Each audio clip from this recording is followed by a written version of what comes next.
making another video about my homeless experiences.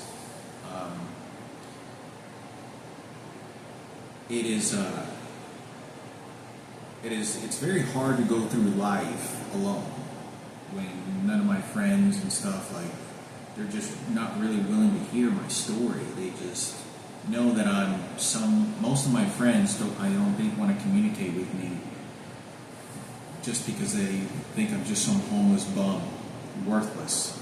That the only reason in life I ended up in this situation was entirely because it was my own fault. And it was because I just made bad choices. And that's not the truth. When, you come across evil people beyond anything, that they love infusing suffering and pain at a very intelligent level, at a very high IQ, very vindictive, calculating behavior, like a psychopath.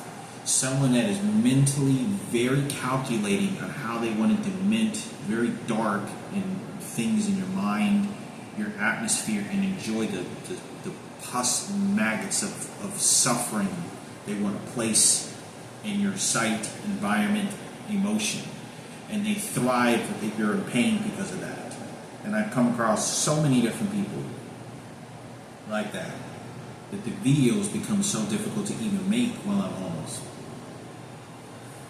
My homeless experiences that I was in Dallas off and on, because I travel, stay there for 3 months, live underneath the bridge, full of trash, go to parks, get bit by mosquitoes. It's just hot, nasty, muggy weather. And I go, and every time I have to take the bus and I have to take the train. That's my only form of transportation. And when I'm taking the train, every time I ever take the train, I don't take it like a normal customer. I don't ride the train like a normal customer, like a normal human being. I walk into the train and just look for a seat, maybe go a little way and get some space for people. No, you know what I do? In order to stay safe, I always go farthest away from where there is any kind of people, because I know that they're tracking me down and following me through my phone. So when I get on the train, they're waiting to set me up. And you have to get away from danger, because the more time you give somebody to be around in your environment, the more it's going to be an opportunity for them to pull a knife out, start mouthing off to you, to think of something to want to retaliate. Because I'm talking, this is every single day, every single time I get on the train. I get on the train, and I've been around situations where there's not very many seats for me to get away from these people. And it's not a paranoia where I'm looking at them and it's 100% like they're very fidgety and trying to think of something on how to maybe do something to me. Like they're trying to, or maybe they're hesitating and trying to think where they're going to do something, but there's not really something that's triggering it enough. And so then I have to get up and stand by the fucking door. So then I give up my seat, so I can't sit down. And it's constantly like that, and in Dallas, when you get on these trains, there's people that are also homeless that are fucking crazy. Like, they're screaming, like when the train is moving, and it stops, and it's in the ghettos, it stops at, and there's just all these ghetto people that want to get violent a lot of the times. And it's frightening, it's scary. That's how the homeless experience, while I'm being homeless, every time I get on that bus, like the normal bus, I sit to the very back of the bus, or I sit farthest away from any danger. I have sat on that bus in Dallas, in other buses, but mostly in Dallas, at least, this has happened to me, at least, like, because I'm riding the bus every day, taking maybe 5 transfers. I get on that seat and take a seat on that bus, or standing on it, from one bus to the other, at least during the whole week, every single week on average, 20 times. 15 to 20 times, at least. Just to be safe, I say 12 to 18 times at least. Because in a single day, I have to take 3 buses. And I sleep on the bus if there's nobody to drive an hour and a half to get rest in air conditioning. That's how bad it is. All the way to Garland, all the way back until the bus driver kicks me off. But this has happened to me at least 12 to 18 times that I was wanted to say. I have sat down and they know where I'm going to sit down at, or they use an electronic device to trigger it. And this has happened to me where they'll throw water or piss or ketchup or mustard, and they'll start making me shit, and I can't really find a good seat, and I just want to sit down for a second and try to hold my shit. And I sit down and full of fucking water in my ass, and I don't know if this is somebody else's urine, water, feces. I know there's been feces there. I know that's happened to me a couple times because people shit on the bus. And this has happened to me in real life. 12 or I sat down and they intentionally throw water on it. And I know that they did it on purpose. I give the fact that at least half of these times possibly could have been on accident, but it's not. I could not express enough that when I get on this bus, they're calculating to sort of retaliate against me. And it's frightening because you never know who's going to do something to you that does a domino effect and wants to retaliate. Because these people are they like jail or prison. I don't know why it is that they want to get violent all the time. And I look homeless. I'm wearing a backpack and I'm obviously, full of clothes. I probably kind of look like I'm homeless. I'm traveling. I don't have I wear the same jacket. I got dusty shoes. So I end up. That's how my homeless experiences work. Every bus, every train, every short bus is always to be prerogative with myself to get away from danger. That someone wants to do something to me. I talked about there was a guy that pulled a knife on me, and when he pulled this knife on me, he was looking for people. And he had it in his hand, and he didn't pull it out until he saw me. And he saw me and I kind of look, and I saw way down there from the carts, there was 4 carts, and he's coming at me, and I'm thinking, this guy's going to stab me or do something. I'm nervous, and I'm like this, and I'm just kind of like this with my chair, and I kind of do this to try to deter this person from wanting to do to trigger him to do anything, just to try to calm him down but not say anything. And he goes like this and has a knife, and he's looking like somebody's ordered him, and then he kind of you can see that he's targeting me, but there's other people, and he's acting crazy. So anyway, I talk about the police officers pull the gun on this guy when everybody gets off the train, and they throw him to the ground, and I tell the police, and I say, yeah, that's him right there. He's holding the fucking knife, he's not necessarily berserkly crazy acting, but he's wanting to fuck somebody up, and he's probably about 21 years old or 25. He's about 25 years old. Get off the train, whatever. They arrest him. They put him in the car. There's a few people. There's probably a total at the train station near the Dallas Zoo. 10 people on each side. They get up and leave. I get on one train because I'm paranoid. They're tapping my phone. They're sending people. I don't want to trigger it for somebody else. So I get up on the train. The first thing I do is get on the train, go one down to the next train station, get off, and then wait for the next train station. Wait 30 minutes just to let the people and just let them be. Start over the train journey, right? Just to get away from the danger. Any potential. But they're all waiting for me. They're already tracking me down. When I wait and get on that bus, before I get to the next train station, right? This guy gets arrested. Next train shows up 30 minutes later. I get on this train and I travel next. There's 4 black guys, and these guys were fucking looking at me and stalking me, fucking crazy. And there was a lot. There was probably 12 people, 10 people at most. 4 of them were sitting there, leaning up, like looking at the phone, like and fucking crazy, like because I guess they tracked me down. They knew I called the police. This guy's doing it. So now these guys are now wanting to threaten me or get violent. And this is me trying to get away. Now they're plotting another situation to enforce the aggression and control and threat. And I'm trying to get away from this. You don't understand, some of these ghettos, some of these places in the ghetto are real bad.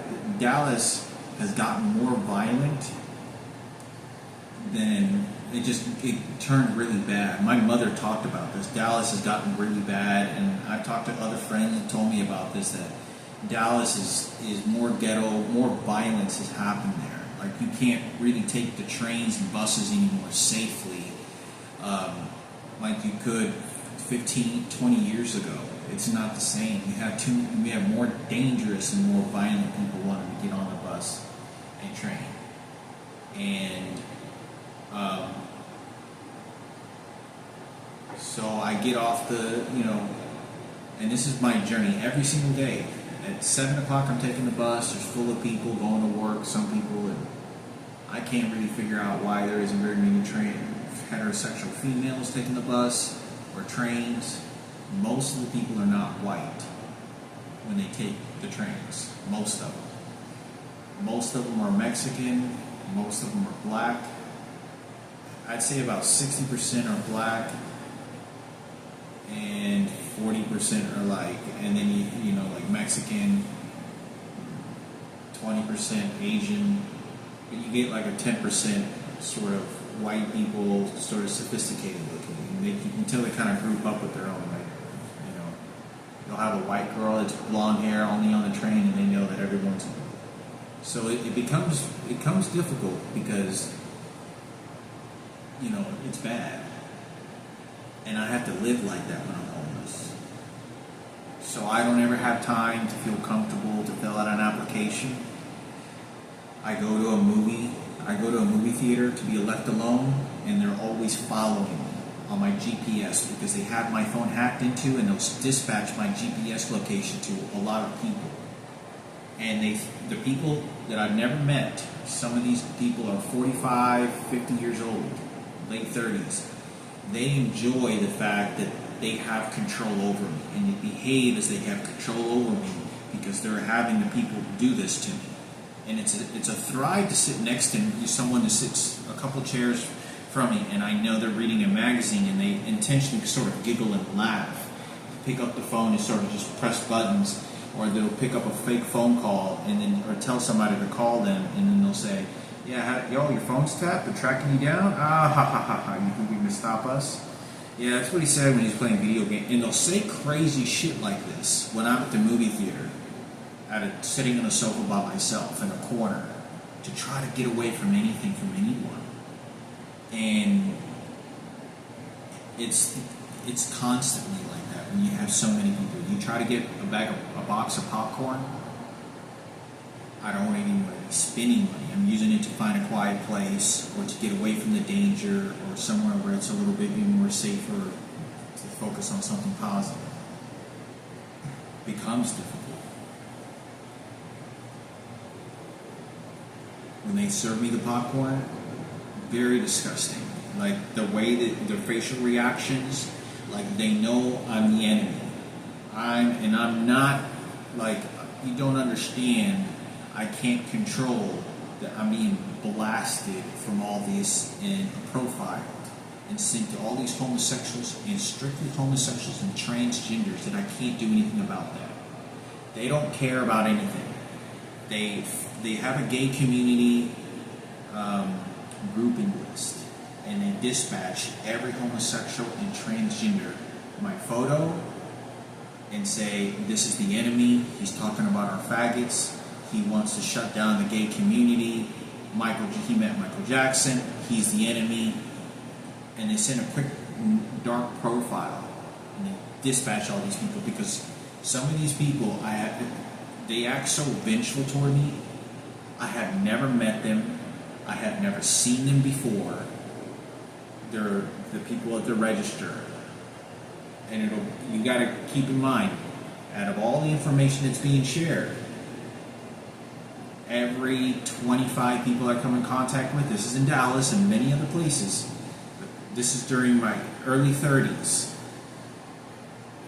there 3 to 2 of them of every 25 people that are so aggressive, like this is a war against Al Qaeda. This is a war for the political power of someone is trying to shut down their leader, the gay power overlord. Like it's like a gay power overlord of the leader, the gay leader. Like it's fucking queer shit, and that's not what I'm doing. That's not what I'm saying. At these moments in times, I've deleted my Facebook. I've deleted my Instagram. When I was in Alaska, I didn't use Facebook, Instagram, hardly have any photos and pictures. I didn't even call my mother but once, maybe in those 6 months, twice. I could never explain enough that how bad it really is. And that's the way that it is when you're homeless. I have to look for Craigslist. And they keep sending people. They keep sending, and the most profound thing that they're always mentally sick about is they have to find somebody that's white with blonde hair, Ken Cooper representative looking. And it'll be a 55-year-old man like wants to reinvent the glories of the white supremacist mascot hero. And I've never met these guys. I'll be at a Chicago pizza parlor having 3 drinks, listening alone. And I hardly ever drink, when I'm going through these experiences. But I do to try to calm my nerves down and try to enjoy something. Because, I'm always eating healthy. I always eat at Subway. I eat the same thing. I can't explain to you. I haven't been allowed to eat at restaurants so many times. So I have to order something very cheap and very simple, like French fries.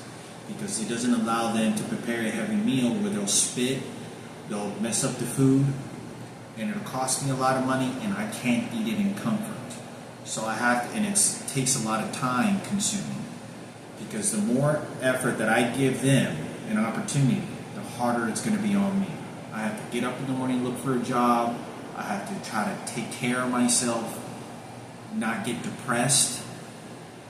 Think about dreams. You're not thinking about dreams. You're like, just to think and be grateful that I get to look at grass and look at a tree and look at a fucking rat, running across an alley. Like, be grateful for that, because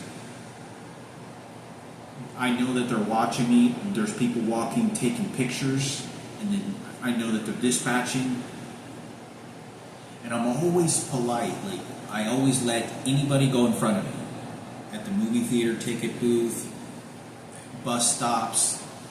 Here, I don't care. Cut in front of me. I get my seat up very quickly, and almost all occasions I get my seat up for someone. If for whatever reason, if there's plenty of seats tonight, just better for me to give up my seat and move, I'll do it. Just to make that person happy and to leave me alone. Just give them what they want. And I'm always like this, but you can't stop the aggression from people. Like, I'm at Chicago's pizza parlor, like in the Mockingbird station. And I never cry. I never cried whenever I drank, ever. I don't think I ever. Maybe once I got a little eye red, but man, even that, I don't, because I'm focused on something else. But there have been times, and I'm not a heavy drinker. I don't drink and start drinking a whole lot because I have to walk long distances. I have to get up in the morning, and then I can't have a hangover, And I'll go to these cafes, IHOP, near Parkland Hospital, or I'd say near the cancer centers where I had my bone marrow transplant. And I'm like in downtown Dallas, like on West Dallas, and it's ghetto. It's fucking nasty. It's ghetto. Like, it's the people that are around there. People are dying into cancer, it's even harder because it exercises the ability for these people to exercise death on me in the reality setting of this situation, where it is a hospital. I'll go in there and I try to avoid always safety to anyone that wants to target me for death wishes and words or actions around me, because it allows them to thrive in much more evil. And they're following me because they know my GPS. They're following me because this is the Ken Cooper spirit. This is the spirit of the Cooper family, for the white supremacists, for their mascot. They don't give a fuck. This is for Miguel, for getting away. He made a small mistake and he moves on. And I'm like, you'll see the Virgin Mary in some of these hospitals, and you'll see the statue. They don't care. They don't give a shit. These people are very healthy and fit, and some of them are disgustingly, like, nasty. Like, it gives you a sense, like, how somebody thinks of how worthless your life is, and they act on it by distributing that action by force and with a clear intent. It's not passive. When it's passive, it's passively directed at you, or it's directed. I mean, there's no mistaking it. There's no mistaking it in the actions they take. Don't understand it. You get used to this abuse. I don't understand when somebody is trying to be kind to me, that I don't function in that way very much anymore, because I'm always the numbers of people that do this to me. Then you don't understand. Like, when I go to this post office and this police officer's threatening me, and there's no reason for that. Or when I go and they do this, there's no reason for that. I'm just dropping off a package. If you want to get mad at somebody, track down the police officers. There's Miguel. You know how to track down that corrupted detective if he's even still alive, and Kenneth at the radio station. You want to go after somebody who thinks it's funny and cool and lie to you about some kids being raped, you want to make him a fucking hero? Well, then good luck to you. He's your hero. They don't care. It's very dark. It's scary that somebody thinks of this, but I'm getting on these. I'm in West Dallas and I'm at IHOP, and I remember I was 31 years old. It was about 8 months to 7 months after my bone marrow transplant. 6 months. No, because I left right after murder attempt. I went to I went to Denver. I was gone for like a year, and then I came back to Dallas for like 3 months before I left again. And I remember, I was just staggering around being homeless, and I go to IHOP, and it's like Mother's Day, or it's like Father's Day. It's 11 o'clock at night, Thursday, Tuesday, and I start crying. It's an ugly cry. Like, I'm not, like, trying to make loud noise, but I'm, like, coiled up at a booth far in the corner on the side somewhere. And I haven't had a shower for like a month, 3 weeks. I hardly had anything, and I'm tired, and I'm not getting any sleep. They're not allowing me physically getting any rest. The abuse of people are so staggering. They're tracking my phone. When I call a crisis line, they begin saying crazy shit to me and insinuating things, and it's so profoundly detailed in how they want to control me and how people are coming at me. The waiters then get notified. The manager, usually, they know I'm the enemy. I'm the enemy. Target him. Spit at him, treat him like shit. Scum piece of shit. That's how I get talked to and treated.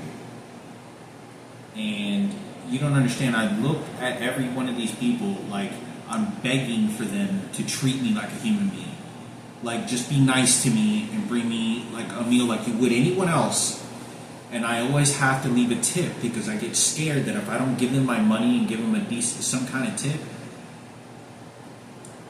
that they're going to retaliate against me when I go to the next cafe or in a couple of days because I didn't give them my money. And I start getting nervous this way. So I have to show some appreciation, but with money. So when they're approaching, I remember this happened to me several times, and I'm crying, and I'm thinking, I worked so hard for my father. I worked so hard for DJ, this whole music shit. I did everything at my job sites, making $11 an hour, working very hard, getting nothing but tickets and being threatened by the police just for laughter and joy. And the people would use them as a personal law enforcement. Personal. Do what I tell you to do. This is us now. And I mean, they would act egotistic at times. And I always have to stay mentally healthy as best as I can. I always have to think to myself, but I know what they're fucking doing because you get caught up in so much details that's why they're doing it, that they want you to go crazy with yourself. But I have to be able to be, you become numb to the emotion so much. It's like you used to people spitting at you because that's what all you were your whole life. That's what your life value was. And throwing trash or opening the door when you walk in, and they'll try to hit you as you're walking into an IHOP, as you're walking into a cafe. They'll open the fucking door and then pretend that they don't see you and hit you with the fucking door to make it look like an accident. And they're waiting for me, and I'm walking an hour to even get there, and I'm tired, and I'm having nothing to eat, and people are fucking trying to hit me with their cars and honking and danger shit on the train like that. Anyway, I sat down at this IHOP, and I was like sort of pent up in the corner because I didn't want to bother people that were eating, and I was just crying. It was like an ugly cry, like a deep pain of this has nothing to do about your God or any God that I've ever believed in. And I'm an innocent person. I'm a cancer patient. Who does this to a cancer patient? Who spends that kind of money sitting in front of a computer and hiring people to track my phone down and beat the fuck out of me with electronic devices? I get up, and there's actually a black family that they really didn't give a shit. They kind of felt disturbed because they couldn't enjoy their food and got up and left. But I don't, and I'm not trying to I don't even really look at them, and they just know that I'm all by myself. I had like $20, and the real reason I started crying because I knew they were going to probably start making me dig in a trash can for food. I'm so scared that if I don't do it, we're going to send the police and we're going to threaten you. We're going to get you to hurt yourself. This is not hurt yourself, like suicide. This is not something I would never do that. I'll dig in a trash can for food. That never happened. But it's the sense of control and the electronic devices and confusion, like such a dog in a cage. No one's going to stop you. No one's going to stop me because the law enforcement is their personal service. No one's stopping the electronic devices, the phone tapping. I purchase phones, I throw them away. I'm changing the phone numbers. They're stealing thousands and thousands of dollars from you. I've probably lost close to $15,000 just in phone purchases. Paying more for my phone service I should, having to switch phone services, rent, in just the last 10 years. This is just 10, in the last 12, since I'm the age of 30 years old, when I have to spend more money at a restaurant, so I don't want to walk outside, and there's 3 guys waiting for me, wanting to fight. Like they're trying to set something up, and I'm looking, and I'll order an extra fries, or I'll order an extra drink to stay away. Let them leave and just look away, just like, try to maybe listen to some music, pretend. And I don't want to spend that money because it's the only fucking money I have for the rest of the week. So I have to do that. Get an extra beer. like accommodate that I can drink beer, but they know I've had cancer before. Fuck, or maybe it's water. Like 15 grand at least. Like haircuts that they sabotaged me. It's clothes that I have to take out of my backpack. Products that I end up having to throw away because I get on the train. I have to reduce weight. I have to make space for a different item or an application. There's just a list of things that I have. It keeps going. And this is how they're stealing and generating. I'm living on. And at this point, it's like, they're throwing food when I'm walking, tacos, burgers, and they're taunting me. People then start using their car to try to hit me with their car. So when somebody begins to throw food, and I call the crisis line, and they're like acting crazy talk, like there's nothing that can stop us. We're in full control over your fucking scum life. The gay power, the gay community, we raped you. So you can think about, I'm thinking about that I got raped this entire time and how these homosexuals are doing to me, these faggots, these transgenders. This is what they're doing. And every time I pick up the phone, it's these faggots, these transgenders. I get, to the IHOP, and, when you see this food, I order, a $7 meal. It's the cheapest I can. Random things a lot of the times. Toast with fries, it's not even a course meal. Try to, get away from anybody, try to be at peace, because it just allows opportunity for retaliation from anybody. And they're walking inside the fucking restaurants and stores when I'm there 15 minutes. They're like, okay, now let's go get them, and we'll find an opportunity. And it becomes very, just bad. And I'm crying there in IHOP, and I leave and just walking an hour by myself, and I'm just embarrassed because I don't want to cry in front of people like that. I'm not trying to do that to people, because I don't want to ruin their company while they're with their family or while they're with their other people. But they don't give a fuck. And I remember they just didn't give a shit. I saw this black family, I saw this other family, these other people kind of looking at me like, what are you fucking crying, you worthless shithole? This is a fucking restaurant, like I was worthless, and don't understand that this is not my fault. My mother's mouthing off to me over the phone. She's playing me stupid. Obviously, before I find out she's an identical twin. And it's hard because I worked so hard and I got nothing for this. For my father, I could have played this out just like Julian did. What the fuck do I need to go to a fucking nursing home and go suffer for and get those experiences for nothing? My mother's exchanging me for suffering and doing all this for herself. I get nothing from this.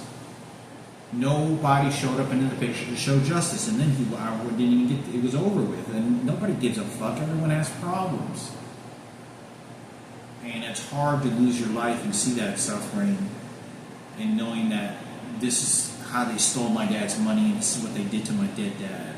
My father's no longer alive. He died many years ago, and they stole $175,000 from him. His other kids never visited him, called him, and we were his last family. And they went, and he cried at the nursing home. He complained. He wanted to give something to us.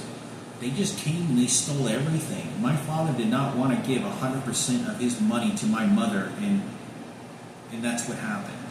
They gave at least 90 to 8%, and they stole the fucking money. And it wasn't my mother that I'm blaming. It's the fucking lawyers and the team of homosexuals and the people in the background that did this in secret, and to use my mother to buy her a dream makeover's house. That's whose fault it was. Because she wasn't smart enough and she got into an accident. It's not. I know it was them. It's them that did that shit on purpose, and it was them that did it in teams. They stole all my dad's fucking money. My dad did not want this money to be controlled by a bunch of faggots and homosexuals that thought otherwise, that I wasn't his kid and I was just portraying, and then do this shit. That's not what he wanted. And I'm moving my hand. They just shot me with a laser beam just a second ago on my thumb. Just here, just a second ago. That's not what my dad wanted. My, they stole everything. I try not to think about that too many times after being raped. And the things that they say about Patricia Cadena, about me being a straight guy, that they were able to rape a straight guy, is a golden treasure to these transgenders and faggots. They are treasuring a rape. They're thriving on a rape. I'm a cancer patient. Who the fuck has a fucking sex change and targets a fucking cancer patient like that? Well, if it was an accident because of the electronic devices, or it was no accident, it was done on purpose. The poison, all that shit, does not change the fact that all these other transgenders and homosexuals, now they're like this. Yes, we raped Hector. We got a good one. We got the straight pimp. This is for the righteousness of a transgender to get to express who they really are. I'm a cancer patient. They don't give a fuck. They're treasuring somebody that has an amputated penis and testicles that has to go to. They can't take care of themselves. They're in a nursing home. I'm probably pretty sure. And they're treasuring, and I have to think about that. This is like a homicide. This is the amputated individual. This person, and they're treasuring like, yeah, we fucking killed a cancer patient with a rapist. I can't move on. There's no beautiful girls for me to try to attract. They won't let me. They threaten. I mean, it's fucking nonstop. Every restaurant, every city, it's all hatred. I end up living like that. I go to, it only happened maybe like, I don't know, maybe less than 5 times in the entire 12 years that I was homeless. Some of it was because people were so nasty. They were laughing, and they would do things to treasure the fact that I was raped. And the police officers were playing along with it. The people around me, the waitresses, the servers, they would play along with it. They would, you get so much hate, you can't do anything about it. Like, there's nothing that I can do, no one I can run to. And I understand that, this is my life. I never was really worthy, because they'll shut my bank accounts down. They control my food stamps. But the people that they send and how they do it is, you don't understand how discarding it is. Like, it's easy for you. Maybe it's easier to listen to than it is to actually experience, because most people don't go through that much hatred when you walk into a restaurant. You get abused so much where it's, for people, some people, they go to prison for life, for murder. Because the abuse is going to trigger you to get a knife, get a gun, and go kill or try to murder attempt, because you want to defend yourself. Some people, like myself, how scared I was and I enjoy my freedom enough, you're going to be digging in a trash can for food. But you're not going to live a normal life. They get to go to school, they get to be treasured and laugh, and they get to say their white race is superior above mine. They behave this way, and they like it. And sometimes you walk into these places where full of white people, and when they see my beard, they look at me, you're not welcomed. You see all the white people there, and they're cowboys. White, Ken Cooper looking cowboys. Some of them are not, I'm sure not, without a doubt. At a pizza shop, wherever it is, at a restaurant, somewhat of a decent restaurant. Not necessarily a cafe, but like a Chicago Rick's Pizza, or like a pizza, parlor or whatever that has alcohols, and they have booths and stuff. And you're not welcome.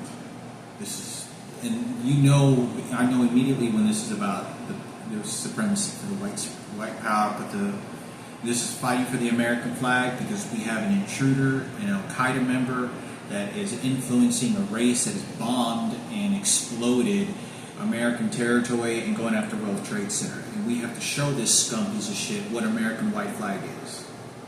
And so they start this is sort of mascot. And I'm looking for a Mexican or a black person to feel some sort of connection. Is somebody colored? Like, like to feel some sort of comfort. Like to try to feel like I can walk into this space. There have been times where I have to get the fuck out. like you're not allowed. This is white boy territory. There have been a few times that it's just I gotta leave this place because then I see another maybe one singled out Mexican girl or a Mexican guy that they're gonna corner the situation and make things bad, and I don't want to cause problems to their life because whoever's doing this, sending the faggots and transgenders, they're causing then others problems with other situations among other people. And this is why they do it, to drive your environment entirely painful, crazy, delusional, so you can't ever live a life of normalcy. And,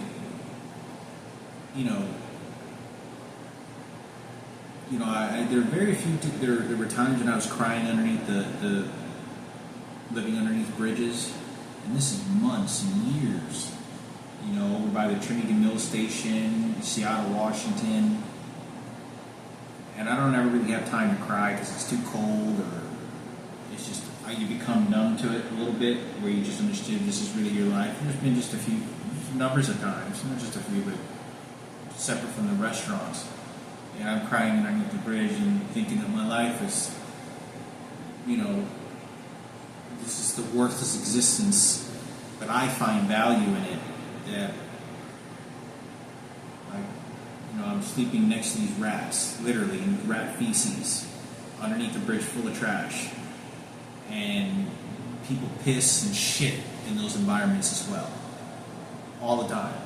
So you don't know if there's been human feces that's been sitting there for a couple of weeks, dried up in some of the dirt, and it mixes up with some of the dirt, and you're sleeping there and you don't even know that it is. So it's a constant me putting a plastic drape on the ground, if I have anything like that, protecting my skin, my mouth, my face, my head, my ears, my nose. There's nothing. It's horrible. It's a suffering a lot. You're going. It's 95 degrees outside, and by the time it's like 9 o'clock in the morning, it's like 80 degrees. Not 95, but like 80 degrees, 85 degrees at fucking 7 o'clock, 9 o'clock in the fucking morning. Suffering. There's no life. There's no more. There's nobody. There's nothing. And I try to make the best of it.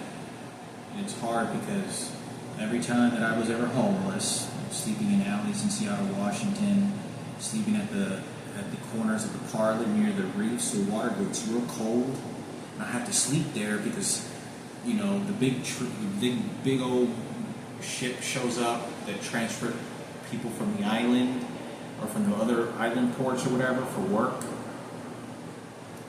and it causes a deterrent it can distract a lot of people. It can kind of keep me safe in particular certain situations where I can't necessarily get cornered and jumped or beat up. So if there's other people watching, they're more likely to call the cops if something bad happens. And I'll be sleeping near the aquarium, and it's cold, and I'm on wood, coiled up in a corner like a little dog, fucking rat in the corner, and I get up, smoke a cigarette, like 7 in the morning, somebody walks by me and gets an attitude, and they're an office person, they're not even supposed to be in that area, and they just go there just to say something to me mean and dark.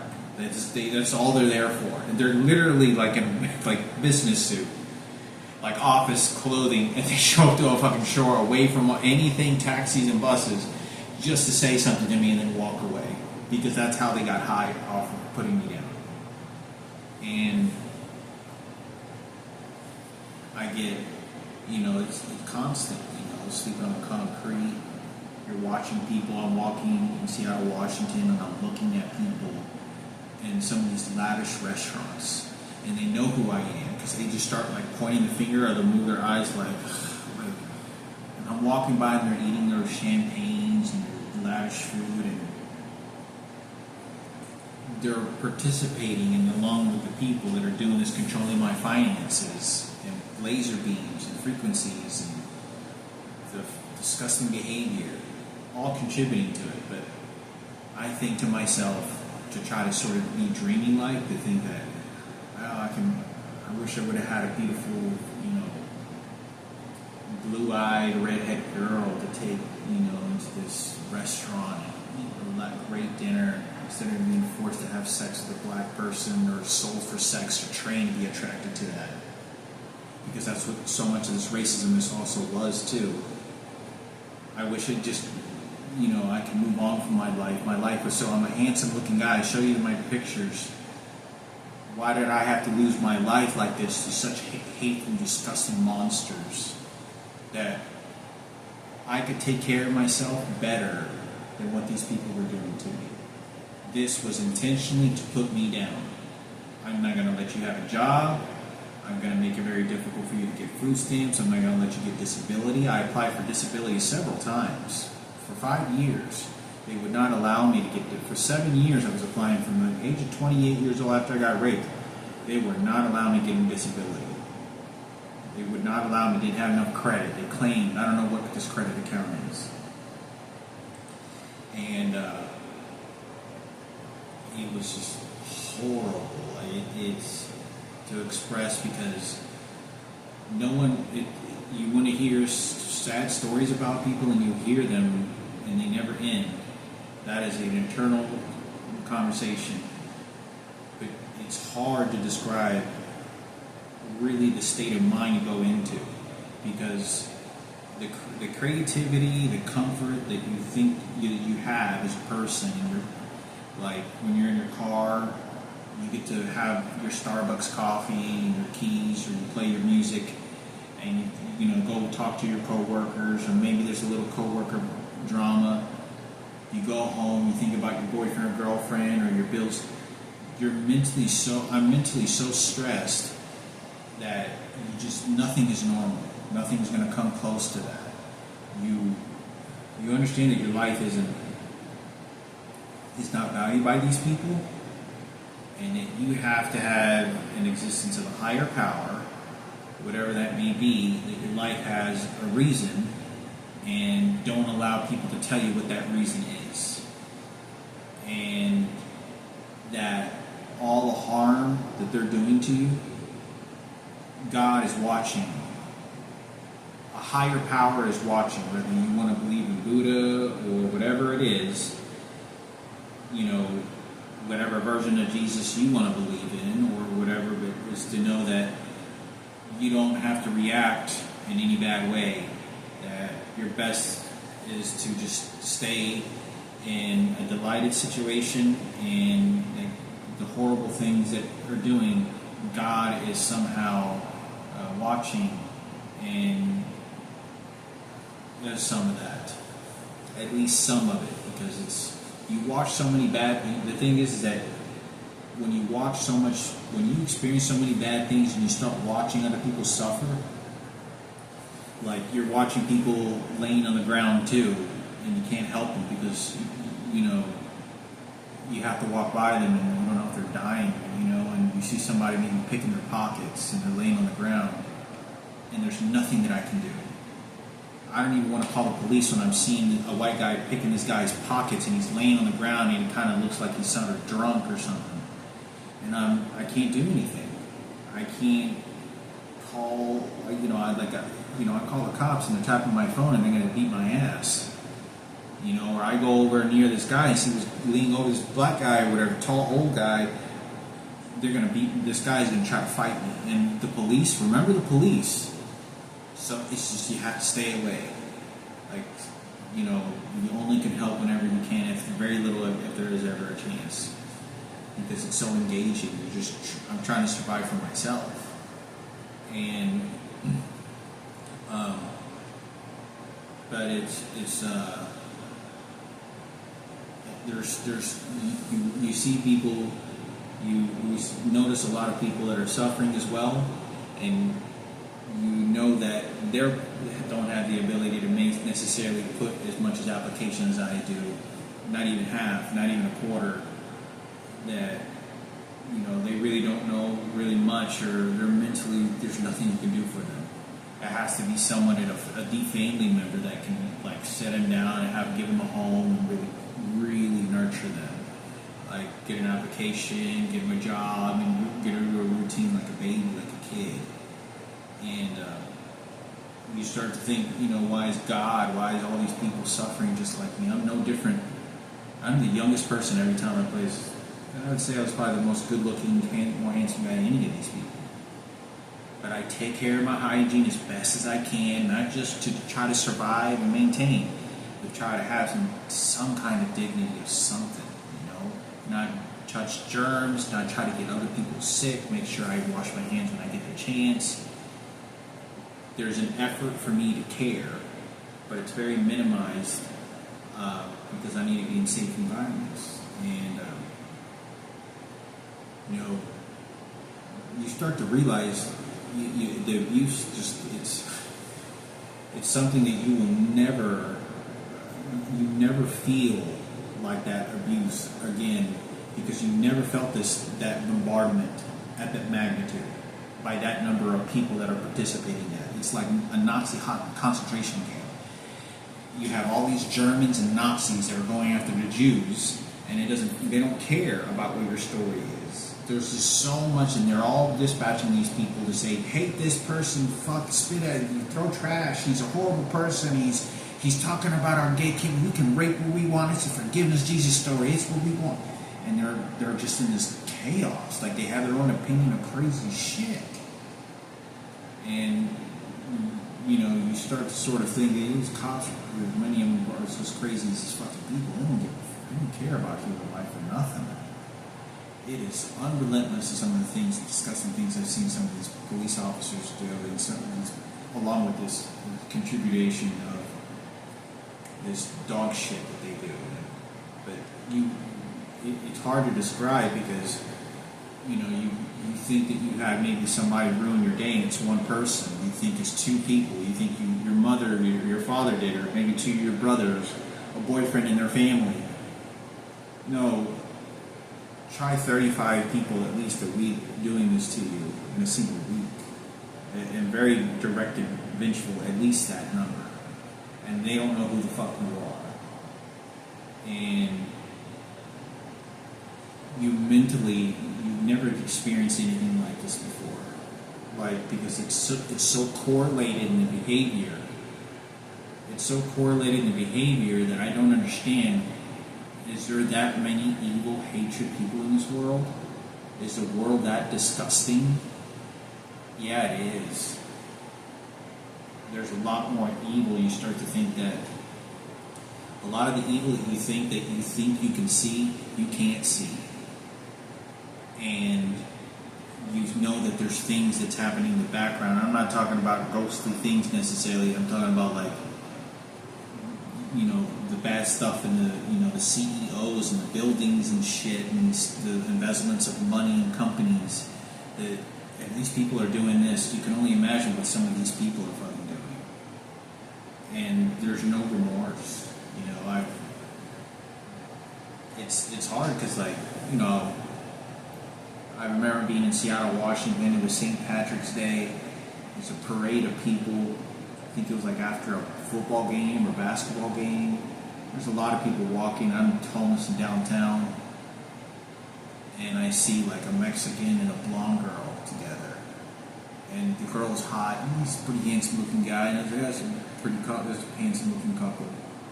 And I think to myself that could have been me. That should be me.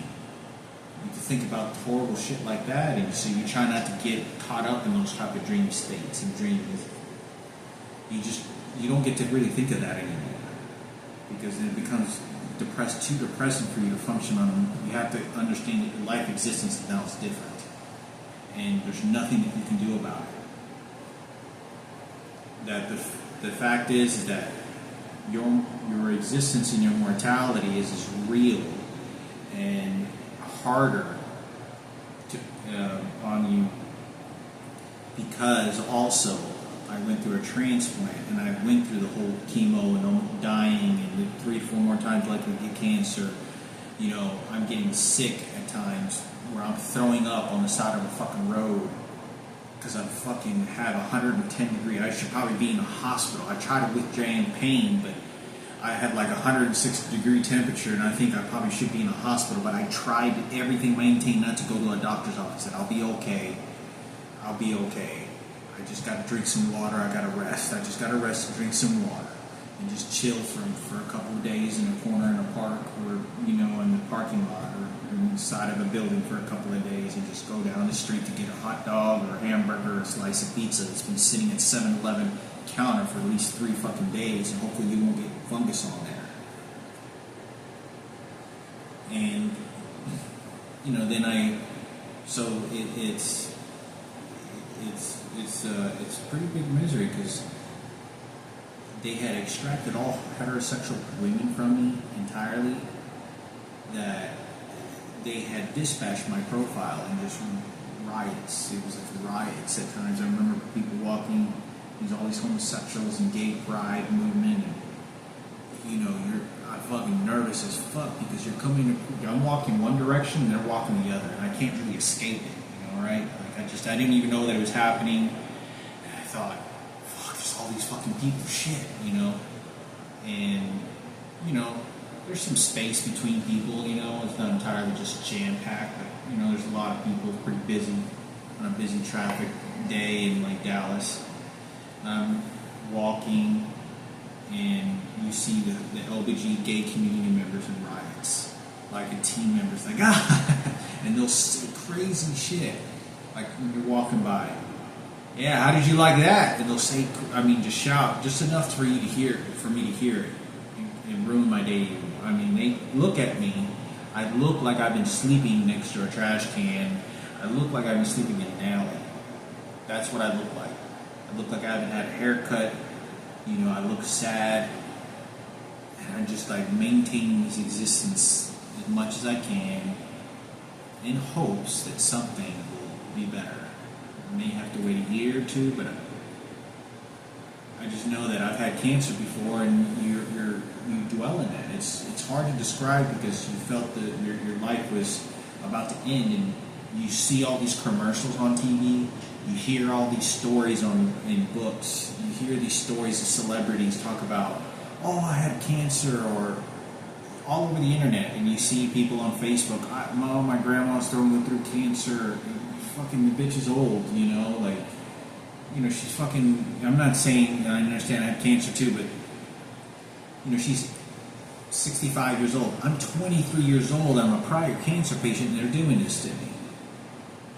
And I don't get any, I have to take care of myself. Nobody cares a fuck. Nobody cares. I'm a cancer. This is what you do with cancer patients. You throw them to the streets. You intentionally do this to them. You intentionally make a cancer patient and take their fucking money, degrade them, dehumanize them, so you can show gay power. We can rate what we want. This is Keynote 97.9 The Beat, hip hop.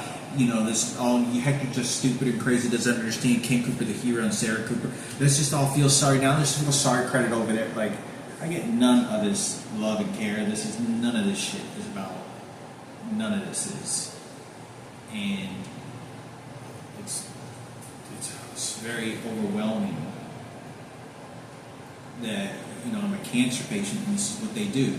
I don't get to experience so many of these incredible stories. You hear cancer patients recovering from leukemia, and they go work out, and they're eating great salads all the time and proteins, and they have any value for life. And that's one of the biggest nightmares of the whole situation of having my disease and cancer, is that you know the recovery process, you don't get to experience like the seminars you go to and you hear about. You don't get to experience that. You hear about people like getting their apartment, or they finally made it recover. They're so blessed and thankful. They go to they get to have a normal job. They get to go to school. They move on with their life, but it doesn't degrade to a trash can life like mine. It doesn't degrade to that. They don't care that I went through this cancer shit. So then I start smoking cigarettes to try to have some calmness, to enjoy something in life. don't ever do drugs. I drink. There was, you know, I don't know, I would say maybe there was probably 6 or 7 times I drank in the 10 months I was living underneath the bridge in Seattle, Washington. Probably 5 separate times that I drank in Alaska. Cafe, I had 1 drink, so I would be 1 sitting, or, you know, but it was, you don't get to make a recovery, and you see these commercials like, oh, it's all about love, and all bullshit it is. Like, I'm a young guy, I'm supposed to be, you know, I'm sharp looking, I'm intelligent, I could have died. This is what we value life, but I get to value life at a nursing home watching my father die, and value an old man that didn't give me any money or anything. Now I'm living on the streets to think about that. Who valued my life? Now it's time for manipulation, is what they would do. And that's it. You know, these commercials, and you think, oh wow, you know, they got to stay with their mom, they get to stay with their dad in a house, in a bed, and recover from cancer. Even when if they had to take care of themselves, they get to go back to a normal life. They get to go fucking make a career, start and pick up a new artwork. You know, wow, I was like, my world don't get that.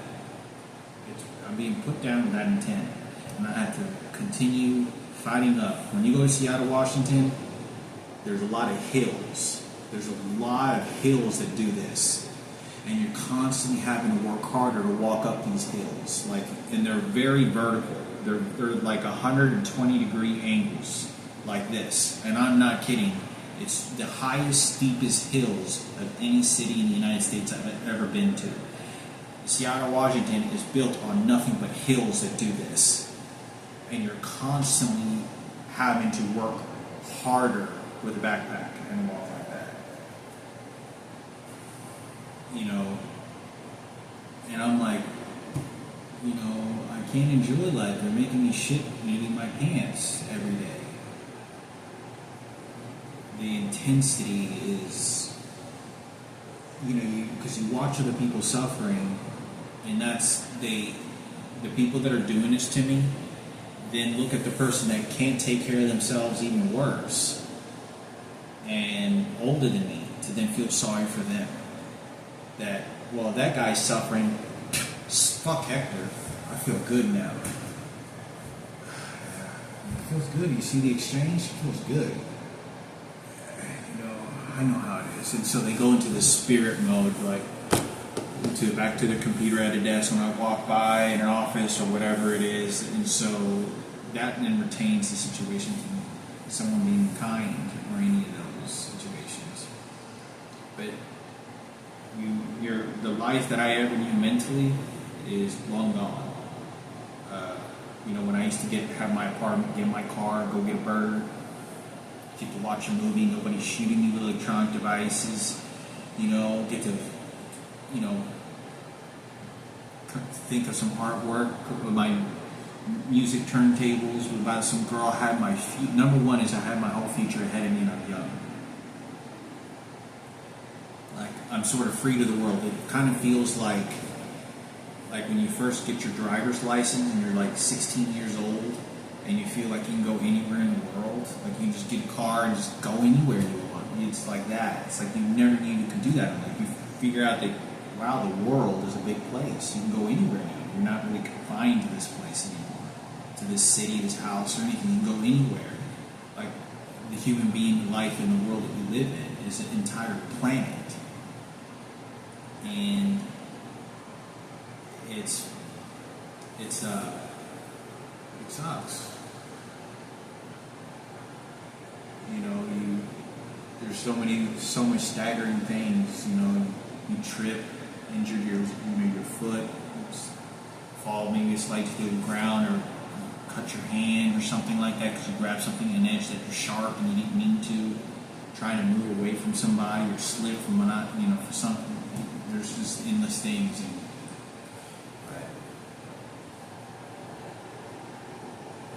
You know, it's you see these videos and it was none of that. You're not allowed. And you see other people and you very much go along with them and understand that your life really wasn't valued any more than theirs were, and you're watching these people driving around in Mercedes, and they're going to die within probably a year or two, and they're holding a pee bag, or they're just by themselves, just older, and particularly look very healthy. You can see the food, the snacks that they eat, they don't really care about their health, and maybe skinny or normal weight, but you can just tell that they're not really taking good care of themselves at all, and they don't have too much more time left, and they just die.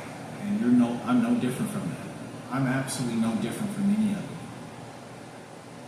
It's no different. And you get to watch the people with $50,000 cars drive by to splash you with water.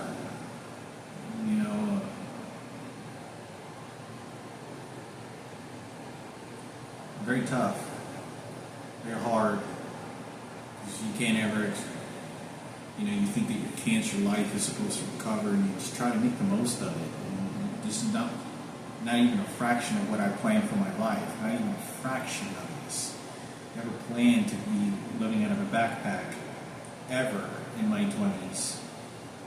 Did I ever think I was ever going to be living out of a backpack, running across the United States for over 10 years, and suffering the way that I did? I never thought I was going to suffer like that.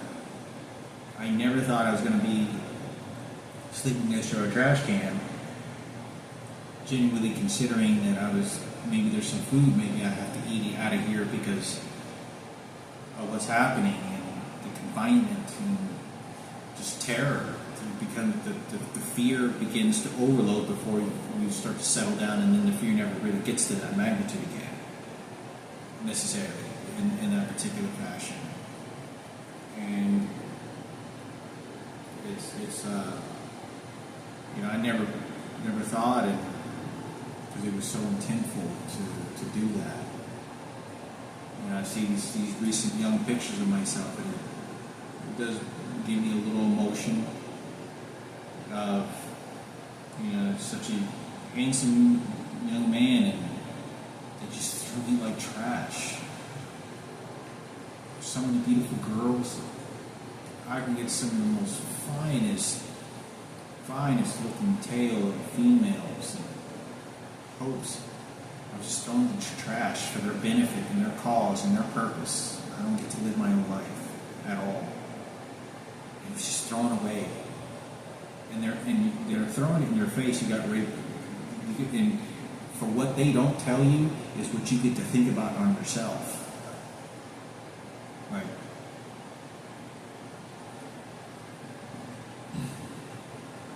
It makes me understand what Frankie went through. But he was a kid. Because if they did that to me, and I met Michael Jackson, what do you think they did? What Frankie went through, I know very tasteful, mentally and visually, about very close to what he went through, because of so much, also because of what I went through. And he was a kid. So people may feel sympathetic for him and the tragedy and all this other stuff, but is it going to change the situation? They didn't go through it themselves like the way you really get an understanding of what that was really like. Because it's intentionally stopping me from doing anything. You can't work out anymore. They won't let you.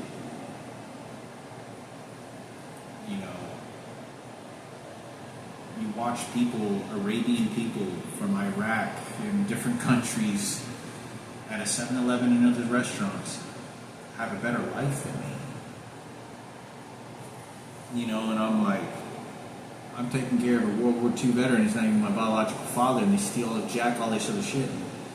Then I have to feel guilty and grateful to the magnitude that a trash can life is better than dying or nothing, because, look, I walk out of the 7-Eleven, I walk out of a gas station after getting some beef jerky or some small snacks. I'm in my early 30s, and I see a guy without any legs, with his legs amputated from the knee down.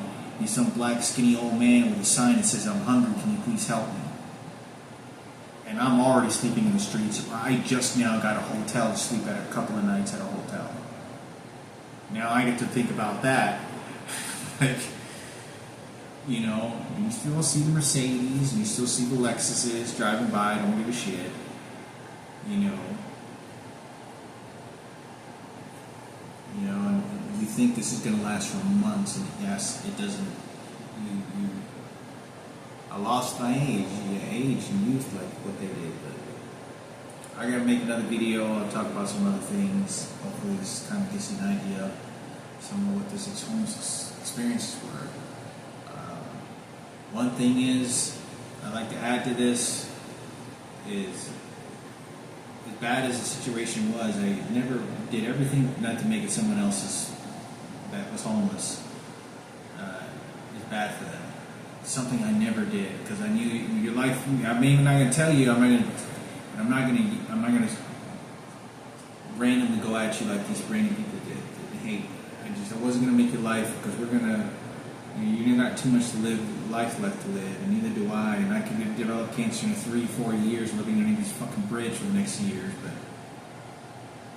I just knew that my life never really amounted to the perception of what these other people wanted, and they got their glories. But I believe that there was something of a higher power that is hopefully justful, and it becomes very difficult to believe that, but you have to almost kind of pretend that to make yourself feel better, because you see so much horrible shit, you know, it's happening to you, and then it's just, you know, I'm eating a Happy Meal fucking at a park, and I don't have hardly any money. I have $120 to last me for a week until my next unemployment.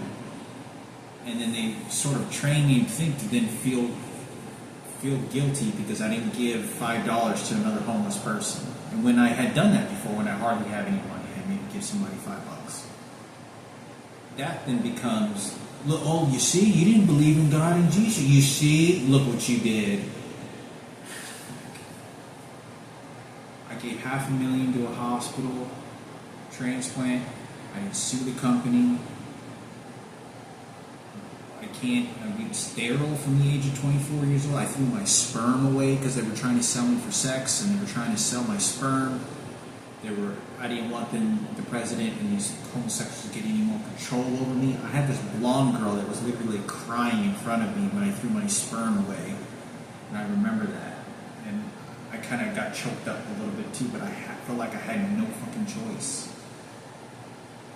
And she was a real female, but, you know, I couldn't do anything because you don't understand the terror and knowing how much control they want, and now they're going to do things in the possible future. I'm 31 years old and throwing my hope because they just want more control, more filth to put on me. But I thought I'd make a video, and I wasn't trying to make somebody else's life worse. I'd leave them alone. You know, it may not help you. Might give you a cigarette. I'll walk by, but I wasn't going to intentionally make it any worse for you, because there's just all kinds of bad shit that's going on. And you're just trying to make it through, and, you know, they're quick to get at you.